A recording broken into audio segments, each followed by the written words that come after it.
നമസ്കാരം. നമ്മൾ മലയാളികൾക്ക് സ്വർണം എന്നത് ഒരു വികാരമാണ്. നിക്ഷേപമായും സുരക്ഷിതത്വമായും ഒക്കെ സ്വർണത്തെ വളരെ പണ്ടുകാലം തൊട്ടേ കണ്ടു ശീലിച്ചവരാണ് നമ്മൾ മലയാളികൾ. എന്നാൽ നമ്മളെയൊക്കെ ആശ്ചര്യപ്പെടുത്തിക്കൊണ്ട് ഗ്രാമിന് 6600 രൂപ എന്ന ചരിത്രകാല റെക്കോർഡിലേക്ക് സ്വർണം കുതിക്കുന്ന കാഴ്ചയാണ് കഴിഞ്ഞ കുറച്ച് ദിവസങ്ങൾക്ക് മുന്നേ നമ്മൾ കണ്ടത്.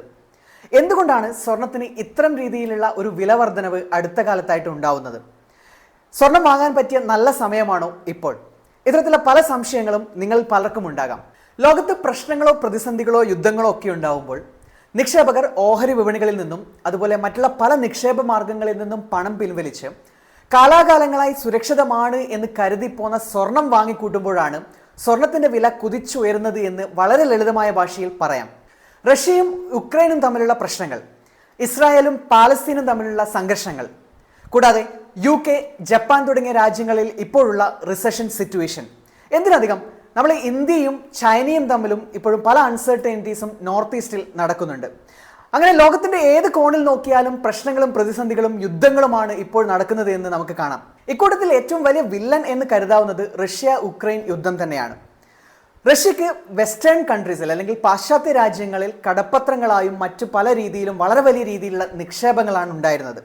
എന്നാൽ റഷ്യ ഉക്രൈൻ കോൺഫ്ലിക്റ്റിന് തുടക്കമിട്ടതോടു കൂടിയിട്ട് പല പാശ്ചാത്യ രാജ്യങ്ങളും റഷ്യയുടെ ഇത്തരത്തിലുള്ള നിക്ഷേപങ്ങൾക്ക് മുകളിൽ അല്ലെങ്കിൽ ഇത്തരത്തിലുള്ള കടപ്പത്രങ്ങളിലൊക്കെയുള്ള നിക്ഷേപങ്ങൾക്ക് മുകളിൽ ഒരു ഫ്രീസിംഗ് ഏർപ്പെടുത്തുകയുണ്ടായി. മറ്റൊരു രീതിയിൽ പറഞ്ഞാൽ നമുക്കറിയാലോ, ഇപ്പോൾ ആരെങ്കിലുമൊക്കെ ഒരു കേസിലോ അല്ലെങ്കിൽ ഫൈനാൻഷ്യൽ ഫ്രോഡിലൊക്കെ ഏർപ്പെടുകയാണെങ്കിൽ നാട്ടിൽ ബാങ്കുകളൊക്കെ അവരുടെ ബാങ്ക് അക്കൗണ്ട് ഫ്രീസ് ആക്കുന്ന ഒരു സിറ്റുവേഷൻ ഉണ്ട്.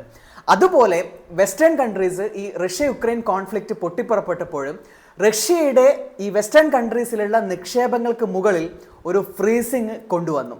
അങ്ങനെ ഈ ഒരു ഫ്രീസിങ് കൊണ്ടുവന്നപ്പോൾ റഷ്യക്ക് ഇത്തരത്തിലുള്ള നിക്ഷേപങ്ങളിൽ അഡീഷണൽ നിക്ഷേപം നടത്തുവാനോ അല്ലെങ്കിൽ ആ പണം പിൻവലിക്കുവാനോ പറ്റാത്ത ഒരു സിറ്റുവേഷൻ ഉണ്ടായി. അങ്ങനെ ഈ ഒരു സിറ്റുവേഷൻ വന്നപ്പോഴാണ് പല എമേർജിങ് രാജ്യങ്ങളും ഈ ഒരു ഗതി ഒരുപക്ഷെ നമുക്ക് നാളെ വന്നേക്കാം എന്നുള്ളൊരു തിരിച്ചറിവ് ഉണ്ടാവുന്നത്. അതുകൊണ്ട് തന്നെ അതിനുശേഷം ഈ ഒരു ഫ്രീസിംഗ് ഏർപ്പെടുത്തതിന് ശേഷം പല രാജ്യങ്ങളും അല്ലെങ്കിൽ പല ലോക ബാങ്കുകളും വളരെ വലിയ രീതിയിലാണ് സ്വർണം വാങ്ങിക്കൂട്ടുന്നത്. 2022-23 കാലഘട്ടത്തിൽ മാത്രം ലോകരാജ്യങ്ങൾ ആയിരക്കണക്കിന് ടൺ ഗോൾഡാണ് വാങ്ങിക്കൂട്ടിയത്. 2010 മുതലുള്ള ഗ്രാഫ് പരിശോധിച്ചാൽ ഒരു സ്റ്റഡി ഇൻക്രീസും നമുക്ക് കാണാൻ സാധിക്കുന്നതാണ്.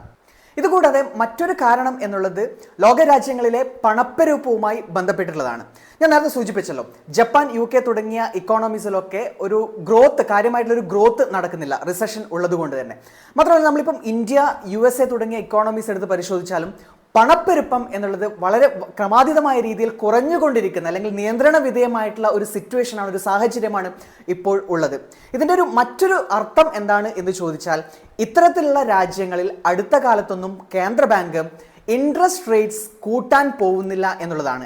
ഫെഡറൽ റിസർവിന്റെ ചെയറൊക്കെ പറഞ്ഞത് ഒരുപക്ഷെ US ഇൻട്രസ്റ്റ് റേറ്റ്സ് ഇനിയും കുറഞ്ഞേക്കാം എന്നുള്ളതാണ്. ഇതിന്റെ പ്രശ്നം എന്താണെന്ന് ചോദിച്ചാൽ, കേന്ദ്ര ബാങ്കുകൾ പലിശ നിരക്ക് കൂട്ടുകയാണെങ്കിൽ മാത്രമേ നിക്ഷേപകർ കടപ്പത്രങ്ങൾ പോലെയുള്ള ഈ ഫൈനാൻഷ്യൽ ഇൻസ്ട്രുമെന്റ്സിലേക്ക് പണം നിക്ഷേപിക്കുകയുള്ളൂ. കേന്ദ്ര ബാങ്ക് പലിശ നിരക്ക് കുറയ്ക്കുകയാണ് എങ്കിൽ അത്തരത്തിലുള്ള കടപ്പത്രങ്ങളൊക്കെ ഒരു അൺഅട്രാക്റ്റീവ് ആയിട്ടുള്ള ഒരു ഇൻവെസ്റ്റ്മെന്റ് അവന്യൂ ആയിട്ട് മാറും. അതുകൊണ്ട് തന്നെ അത്തരത്തിലുള്ള സിറ്റുവേഷൻസിൽ ഇൻവെസ്റ്റേഴ്സ് പലരും ഈ ഗോൾഡ് ക്രമാതീതമായിട്ടുള്ള രീതിയിൽ വാങ്ങിക്കൂട്ടും എന്നുള്ളതാണ് പല പഠനങ്ങളും സൂചിപ്പിക്കുന്നത്. കഴിഞ്ഞ 25 വർഷത്തിൽ ഓരോ ശതമാനം ഇടിവ് ഇൻഫ്ലേഷൻ അഡ്ജസ്റ്റഡ് ഇൻട്രസ്റ്റ് റേറ്റ്സിൽ US വന്നപ്പോൾ ഗോൾഡ് റേറ്റ്സിൽ ഏകദേശം 10% വർധനവ് രേഖപ്പെടുത്തിയിട്ടുണ്ട്. മറ്റൊരു രീതിയിൽ പറഞ്ഞാൽ കേന്ദ്ര ബാങ്കുകളുടെ പലിശ നിരക്കും സ്വർണത്തിന്റെ നിരക്കും വിപരീത ദിശയിൽ ബന്ധപ്പെട്ട് കിടക്കുന്നതാണ് എന്ന് നമുക്ക് പറയാൻ സാധിക്കും. ഇതിനെല്ലാം ഉപരി 2024 ലോകത്ത് ഏകദേശം 60ഓളം രാജ്യങ്ങളിൽ സുപ്രധാനമായിട്ടുള്ള ഇലക്ഷൻസ് നടക്കുകയാണ്. അങ്ങനെയുള്ള ഇത്തരത്തിലുള്ള ഇലക്ഷൻ ഇയറും ജിയോ പൊളിറ്റിക്കൽ അൺസർട്ടനിറ്റിയും കൂടിയാകുമ്പോൾ ഗോൾഡ് ഒരുപക്ഷെ ഇനിയും ഹൈലി വോളറ്റൈൽ ആയിരിക്കാം. ലോകരാജ്യങ്ങളിൽ ഈ ഇലക്ഷൻസിന് പരിസമാപ്തിയാവുകയും ജിയോ പൊളിറ്റിക്കൽ ടെൻഷൻസ് ഒക്കെ ഒരു പരിധിവരെ കൺട്രോളബിൾ റേഞ്ചിലേക്ക് വരികയും ഇൻഫ്ലേഷൻ കുറച്ചു കൂടി രീതിയിൽ മുന്നോട്ട് പോവുകയും ചെയ്യുകയാണ് എങ്കിൽ ഒരുപക്ഷെ കുറച്ച് മാസങ്ങൾക്ക് ശേഷം ഗോൾഡിൽ ഒരു അത്യാവശ്യം നല്ല രീതിയിലൊരു കറക്ഷൻസ് നമുക്ക് എക്സ്പെക്റ്റ് ചെയ്യാവുന്നതാണ്. അതുവരെ ഇത്തരത്തിൽ ഒരു വോളറ്റൈൽ രീതിയിൽ മുന്നോട്ട് പോകും എന്നുള്ളത് തന്നെയാണ് എൻ്റെ ഒരു വ്യക്തിപരമായിട്ടുള്ള അഭിപ്രായം എന്നുള്ളത്. ഗോൾഡ് ഇപ്പോഴൊരു നിക്ഷേപ രീതിയിൽ നമ്മൾ കാണണോ എന്നുള്ള ഒരു ചോദ്യം വളരെ പ്രസക്തമാണ്. വ്യക്തിപരമായ എൻ്റെ അഭിപ്രായത്തിൽ ഓരോ കറക്ഷനും ഓരോ ചെറിയ കറക്ഷൻ ഈ മാർക്കറ്റിൽ ഉണ്ടാകുമ്പോഴും ചെറിയ രീതിയിൽ ഗോൾഡ് ഇൻവെസ്റ്റ് ചെയ്യുന്നതുകൊണ്ട് തെറ്റൊന്നുമില്ല. അതിന് ഏറ്റവും നല്ല മാർഗം എന്നുള്ളത് ഗോൾഡ് ETF-കളോ അല്ലെങ്കിൽ റിസർവ് ബാങ്ക് ഓഫ് ഇന്ത്യയുടെ സോവറിൻ ഗോൾഡ് ബോണ്ടോ ആയിരിക്കും. ഫിസിക്കൽ ഗോൾഡ് ഈ ആഭരണത്തിൻ്റെ രീതിയിലൊക്കെ ഇന്ത്യയിൽ വാങ്ങുക എന്നുള്ളത് ഒരു നിക്ഷേപമായിട്ട് വാങ്ങുക എന്നുള്ളത് ഒരു അട്രാക്റ്റീവായിട്ടുള്ള ഒരു കാര്യമായിട്ട് എനിക്ക് ഒരിക്കലും തോന്നിയിട്ടില്ല. GSTയും മറ്റുള്ള ടാക്സസും ചാർജസും മേക്കിംഗ് ചാർജസും ഒക്കെ കൂടി ചേരുമ്പോഴും വളരെ വലിയ രീതിയിലൊരു ചാർജസ് തന്നെ നമ്മളെ ഒരു ഇൻവെസ്റ്റേഴ്സ് കൊടുക്കേണ്ട ഒരു അവസ്ഥയാണ് ഇപ്പോഴുള്ളത്.